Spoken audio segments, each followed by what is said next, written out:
back to the 5-7 podcast. I'm your host, Mike Pre, and today I want to talk about Joe Rogan's deal with Spotify. So it turns out that a few months back, Joe Rogan signed a deal with Spotify, an exclusive deal, $100 million. Okay. And he had this gigantic deal. So what was going to happen was his deal with Spotify was his podcast was going to be exclusive on there.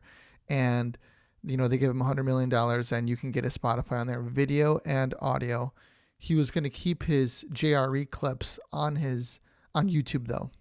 So September 1st came and his library came to Spotify. But what a lot of fans noticed was a big part of some of his library is missing. Specific episodes were missing, and they wanted to know what was going on.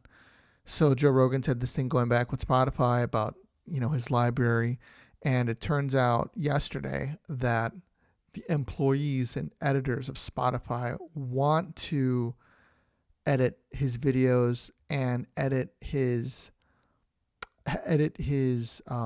podcast because they don't agree with some of the guests that he's had. Now, what I'm thinking is that how can he sign with Spotify, right? Signs this deal, and they're going to put all of his episodes on there, but the editors have a problem with what they're doing. Now we could talk about freedom of speech and what have you, but I think that we need to talk about power that employees have in the workplace, because with a lot of protests going on, people are going out protesting, they're not going up for work in the name of social justice, or in this case, Spotify is having employees that want to edit these podcasts because they don't like some of the guests that have been on Joe Rogan's show, and they're considering protesting as well. So if you were Spotify in this instance, what happened to the company having power? Whereas they say, if you want to go and protest, then go on ahead. We'll get somebody else to do your job. It's that simple. There's a lot of people out there, especially with the pandemic going on, that need jobs. And I'm sure that they could fill the ranks quickly enough because they made a deal with Joe Rogan, said, we'll give you $100 million for your podcast. Like, okay. So he gives them his podcast, and now the editors don't want to put all of his podcast on there. So where do we go from here? Or not us, but like, where do they go from here? And where does the freedom of speech come into mind? Because sure, you can have your own business or your own streaming platform, and you can, have, whatever you want on there. But if you're making a deal like this, I would imagine that they would have thought about everyone that he's had on there, his guest, what they've talked about. I would imagine they have a team of people that they would say, okay, let's pull 20 people aside and say, okay, you guys listen to all these podcasts. And is this what we want on here? Is this the kind of content that we want on here? Before they offer this individual, Joe Rogan in this example, $100 million for his podcast, was this thought out ahead of time? Maybe it wasn't thought out. Maybe they didn't do their due diligence and say, hey, you know what? We didn't do what we said we were going to do, but we need to honor the contract and put all of his podcast episodes on there, because it's pretty hard to believe that nobody saw this coming in Spotify. These editors or what have you, he has at least top 2 biggest podcasts on the planet. And there's a lot of people who listen to his podcast. Now, I believe Spotify is not an American company, but they have a New York office, and the people in the New York office are the ones that are threatening to protest. And I just don't see where their power comes from to do that, because they need to uphold their end of the deal by putting his content out there to everyone, because that was part of the deal. I'm sure Joe Rogan can say, is there anybody else that wants my podcast? I'm sure Amazon would jump on that opportunity and say, hey, we'll give you $100 million for your podcast, and we'll put everything out on there and with no issues.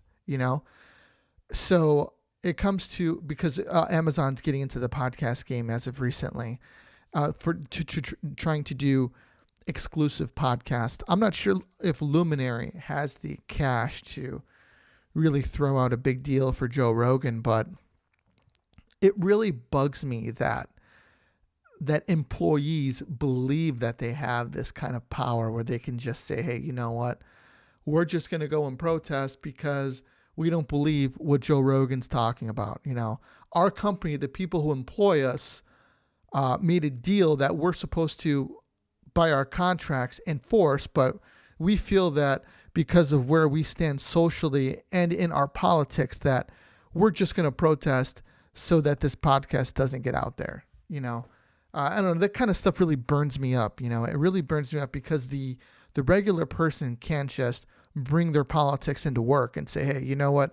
I don't entirely agree with what you're doing with what I do for a living, and I'm going to go protest that, because more than likely they'll get fired for something like that, for not doing their job. And I don't even know how this is a story, but the reason I wanted to bring this up is because of freedom of speech and where that fits in.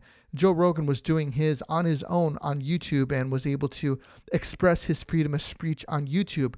Yes, I believe he was demonetized on YouTube because he cusses and for his content and things that he talks about. So no, he wasn't making money off of YouTube for that, but I believe he does make money off of his JRE Clips YouTube page.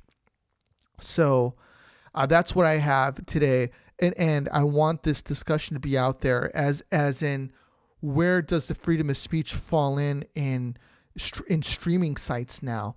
Obviously, on social media, we don't have the freedom of speech. The people who speak about certain things, their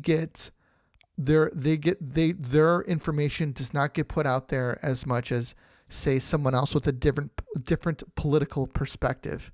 And it seems that the streaming site Spotify, it looks like, is trying to pull the same thing with censoring Joe Rogan's podcast, even though they have a contract with him. So I want to know where the freedom of speech sits at today.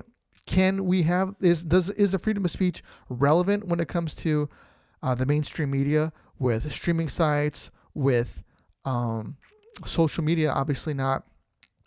But I think something needs to be done. And I think something needs to be said by the individuals and the people that are paying for these services by saying, hey, you know what?